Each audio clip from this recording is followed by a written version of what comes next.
Whoa!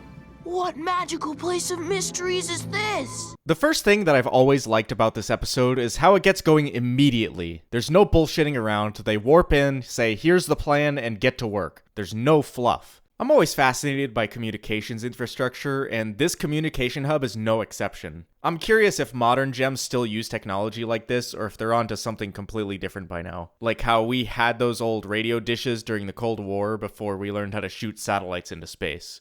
Also, the communication hub going haywire is more evidence toward the fact that corruption affects more than just gems themselves. I don't like to use this series as a platform to shove my headcanon into everyone's faces, but this one just makes too much sense to not share. What we need is a well-thought-out plan. No.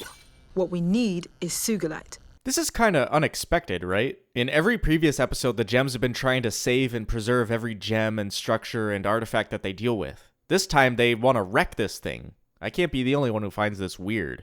Amethyst, fuse with me. What? I fucking love Amethyst's reaction in this scene. All of it. Her voice actress totally sells the idea that she's too excited to contain herself.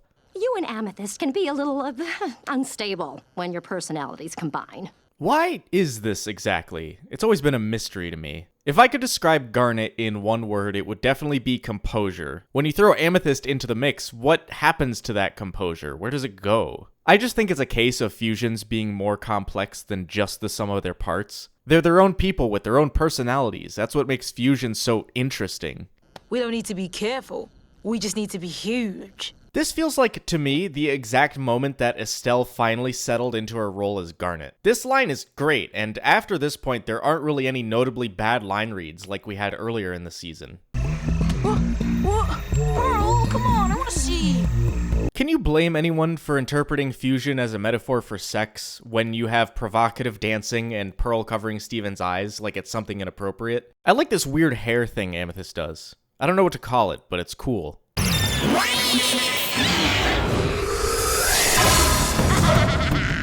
I forgot how great it feels to be me. That's Sugalite?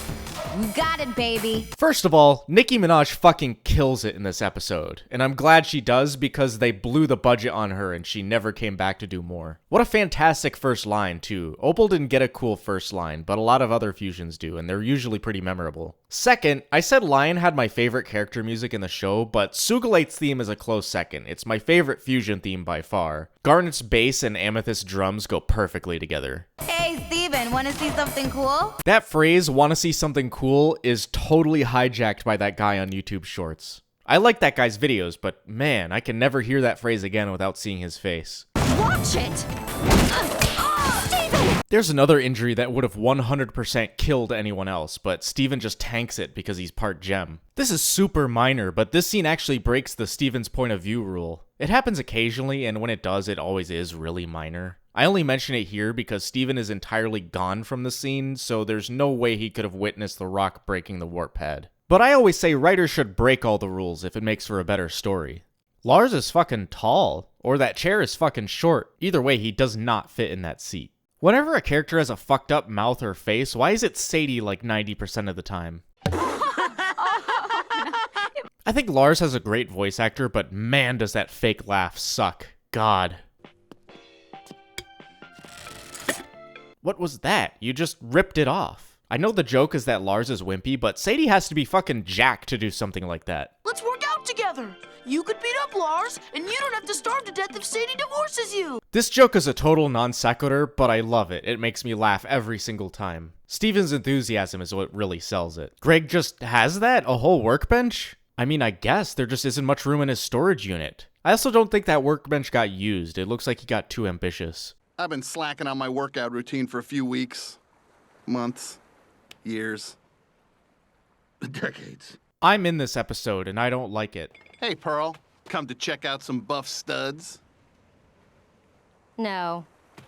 This is the first time in the whole fucking show where Pearl and Greg exchange any dialogue, and it perfectly sums up their relationship. We're starting a gym. I'ma get super strong, like Sugalite. You know, maybe this isn't a good idea. Doesn't it seem kinda odd that Pearl is quite literally saying that going to the gym and working out is a bad idea? I get that she thinks that Steven is gonna turn into a giant asshole like Sugalite, but all he said is he wanted to be strong. In terms of morals to the story, I think this episode is lacking. Come on, Pearl. Let's get beefy. There were a lot of lines in this episode that were used in promos, but this is the one that stuck with me the most. I won't mention all of them, there's just too many. Why do you have to look up to her? Aside from in a literal sense, don't you know that a power that big comes with a bigger expense? Does anyone else forget that this show is a musical sometimes? I mean, when you do a full viewing of the show. This song is great, but it's always jarring when I'm actually watching the show because it's been like 8 episodes since the last song. I could show you how to be strong in the real way. I should also mention this is the first time Pearl sings other than the intro. Pearl has the best singing voice in the show, and I will die on that hill. Stool continuity is flawless in this episode, 10 out of 10. This show has a lot of cool 90s technology that I kinda wish was still around today, like older consoles and TVs and cameras and shit, but I'm really glad that we've grown past boomboxes as a society. I like having a little Bluetooth speaker that I can clip to my belt, and I like not having to buy D batteries by the pound. I'm no electrical engineer, at least not professionally, but where does Steven's house get electricity? Here's the meter, and there's the pipe where the wire comes in, but it just goes to nothing. If the electricity comes from magic, what's the point of the meter? The rarest eye thing of them all, flames. Fuck yeah, that's metal. Achoo. I'm switching to 4-wheel drive. This might be one of the most intense exercises in the whole episode.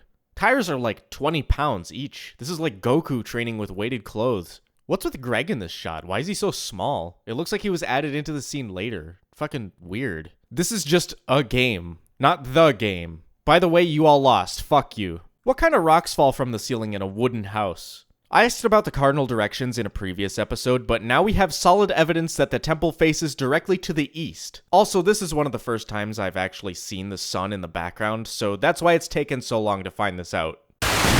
I'm bored! I'll tell you what, Sugalite's 2 for 2 on knowing how to make an entrance. Now, why don't you separate and we can all sit down and relax? No! Here's something consistent about the show. Telling a fusion to unfuse is exactly like telling someone to calm down when they're angry. And get this junk off my beat! Man, Sugalite's powerful. Not only is she strong, but she can teleport things into frame for the sole purpose of smashing them. Why is she wrecking Dad's gym?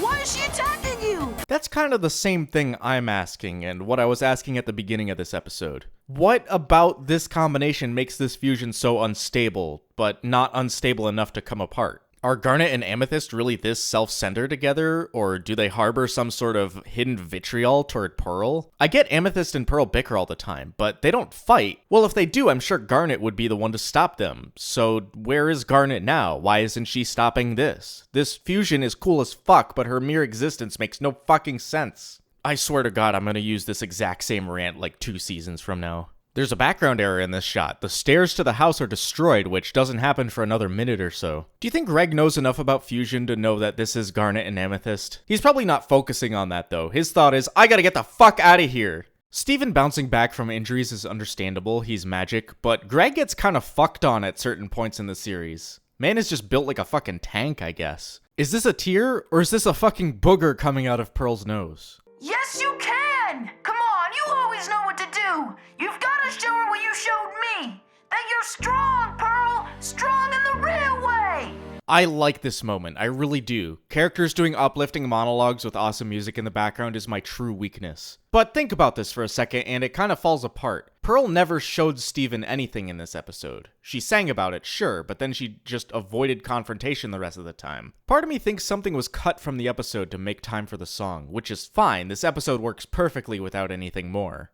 Ugh, why you got your mouth open? Have any of you heard that theory that Nicki Minaj never came back because she found out after the fact that she was voicing a giant ugly monster? There's no actual logic behind that because there's no way they got her to do a giant monster lady voice without showing her what the actual character looked like first. It was money! It was always money! This chase has some weird messed up proportions. When they're running on the beach, they look pretty reasonable. They're tiny compared to the hill. But by the time they get to the top, Sugalite is straight up taller than the lighthouse. This show sometimes, man.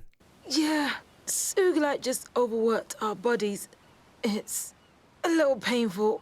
And I've got a monster headache. Am I stupid? I never put it together before that Amethyst has a headache because she got bonked with the flail thing. I thought she was just hungover. Do you think Amethyst drinks? Wait, never mind. There will be better times to discuss that. Holy shit, I was not expecting this episode to be so long. I forgot how much actually happens in this episode. It's non-stop. We have a new area and a new fusion in Act 1, a song in Act 2, and a fight scene between gems in Act 3. I remember this episode being good, but it's way better than I remember. Part of why I like doing this series is because I have time to slow down and really take in the details of each episode, and this one has a ton going on. My one gripe still remains. What's the deal with Sugalite acting like a monster? Again, I think it's something way more complicated than just saying she's a combination of Garnet and Amethyst, because she's not, clearly. I don't think we'll ever know because she will never appear in a speaking role again after this episode. And if you want to see the next episode a week in advance, you can subscribe to my Patreon for just a couple bucks. The link is in the description. Shoutouts to my Journeyman patrons Alex Martin, Emily, Fiore Army, Mickey B, Ray Lynn, Scala LD, Stephen Wickers, and the Tamara. Also shoutouts to these apprentice patrons. The next episode is Joking Victim, so there will be jokes.